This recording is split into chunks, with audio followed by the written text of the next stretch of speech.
All right. This would be a Wednesday Bible study, if you're counting that. They will be unloving and unforgiving. They will slander others, remember, with a comma, and have no self-control, talking about kids and stuff. And I actually got out of teaching kids. I've got to teach adults that want to be there. So I get it. We're here in the last days. Right on cue with the Bible verse. They will be cruel and hate what is good. They will love, betray their friends, be reckless, be puffed up with pride, and love pleasure rather than God. They will act religious, but they will reject the power that can make them godly. Stay away from people like that. It's not just talking about kids there. I can't remember the context of the previous verses. They are the kind who work their way into people's homes and win the confidence of vulnerable. Now, it's talking about preachers. Vulnerable women who are burdened with guilt of sin and controlled by various desires. Such women are forever following new teachings, but they are never able to understand the truth. These teachers oppose the truth, just as Jannes and Jambres opposed Moses. They have depraved minds and a counterfeit faith. But they won't get, let me move this up. But they won't get away with this for long. Someday, everyone will recognize what fools they are, just as with Jannes and Jambres. But you, Timothy, certainly know that, what I teach and how I live and what my purpose in life is. You know my faith, my patience, my love, and my endurance. You know how much persecution and suffering I have endured. You know all about how I was persecuted in Antioch, Iconium, Lystra. But the Lord rescued me from all of it. Yes, and everyone who wants to live godly life in Christ Jesus will suffer persecution one way or another. You better believe it. But evil people and impostors will flourish. They will deceive others and will have themselves and will themselves be deceived. Of course, deceived by Satan. If we were to peruse that a little bit in the King James, without natural affection, truce breakers, false accusers. When we go back to 1 and read the chapter from the beginning.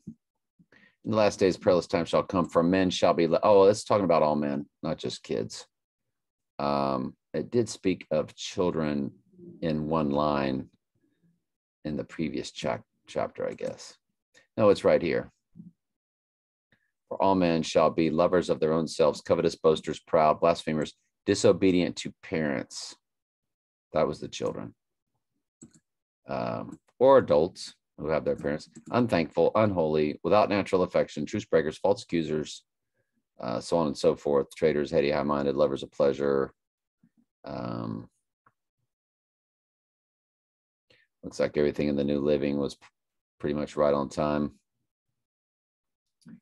We'll end with the last two verses.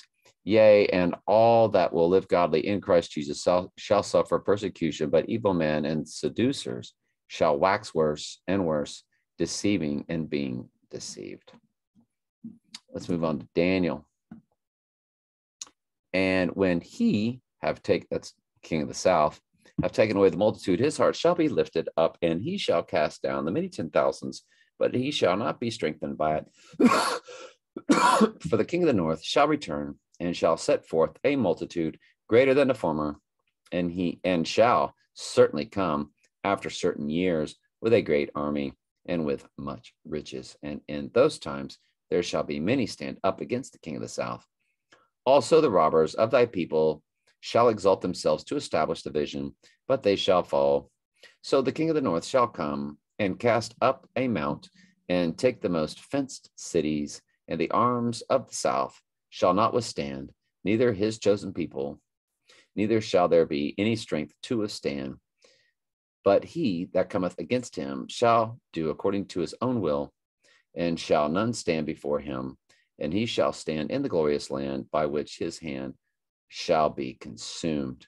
He shall also set his face to enter the strength of his whole of his whole kingdom, and the upright ones with him.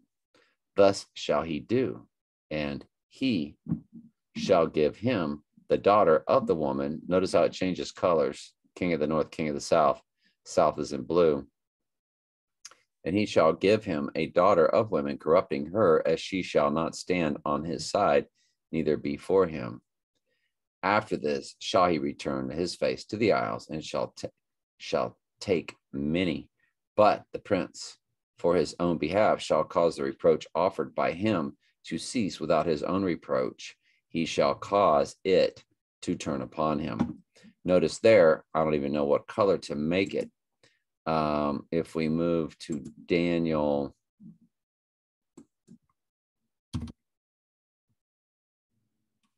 11 and go to 19 through, I don't know how far it goes. I should say 35. I should say 38.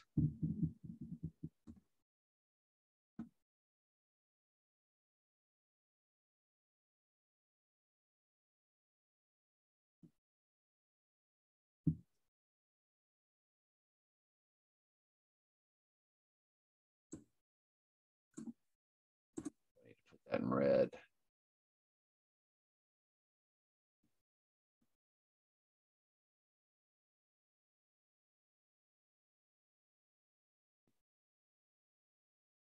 Yes, so it's the king of the north. That's the Antichrist. And what we just read.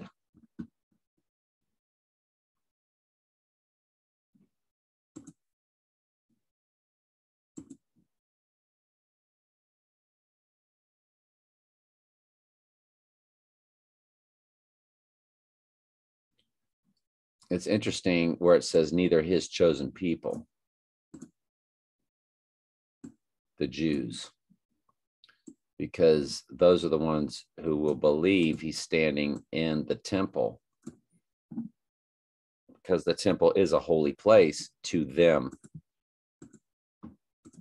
until they are called to the truth at the abomination of desolation. And the arms of the south shall not withstand, neither his chosen people, neither shall there be any strength to withstand.